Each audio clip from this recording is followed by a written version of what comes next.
வணக்கங்க. மூஞ்சியில் முகப்பருவு இல்லாமல் நல்லா பளபளன்னு நல்லா ஷைனிங்காக இருக்குன்னா ஒன்றுமே வேண்டாங்க. வீட்டில் இருக்கிற தேங்காய் எண்ணெய் மட்டும் கொஞ்சம் எடுத்துக்கங்க. கொஞ்சம் எடுத்து குளிக்கிறதுக்கு ஒரு 10 நிமிஷத்துக்கு முன்னாடி நல்லா இப்படி தேய்ச்சி விட்டுட்டு நல்லா கழுத்து பின்னாடி கழுத்து எல்லாம் தேய்ச்சிட்டு நல்லா நெத்தி எல்லாம் தேய்ச்சிட்டு ஒரு 10 நிமிஷம் குளிக்கிறதுக்கு 10 நிமிஷத்துக்கு முன்னாடி நல்லா மூஞ்சியில் இந்த பக்கம் சாதா தொங்குறதும் கூட தொங்காதுங்க. இந்த மாதிரி நல்லா இது மசாஜ் மாதிரி கொடுத்துட்டிங்கன்னா நல்லா இருக்கும். முகப்பெருவு ஒன்றுமே வராது. கருப்பாக இருந்தாலும் நல்லா வரும், ஷைனிங்காக இருக்கும்.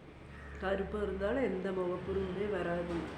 நல்லா ஷைனிங்காக நல்லா மசாஜ் கொடுத்துட்டிங்கன்னா இங்கே தொங்குற சதையெல்லாம் தொங்காதுங்க. இந்த மாதிரி நல்லா நல்லா மசாஜ் பண்ணிட்டிங்கன்னா நல்லா இருக்கும். மூஞ்சியில் முகப்பெருவு எதுவுமே வராது. வெறும் தேங்காய் எண்ணெய் மட்டும் தேய்ச்சிங்கனாவே வரும். மூஞ்சி நல்லா இருக்கும். கண்ட க்ரீமை போடுறதுக்கு வெறும் தேங்காய் எண்ணெய் தேய்ச்சிங்கனாவே நல்லா இருக்கும். இந்த வீட்டில் இருக்கிற பெண்கள் எல்லாம் பார்த்திங்கன்னா இப்படி நல்லா ஒரு 2 நிமிஷம் நல்லா மசாஜ் பண்ணிட்டிங்க நல்லா இருக்குங்க.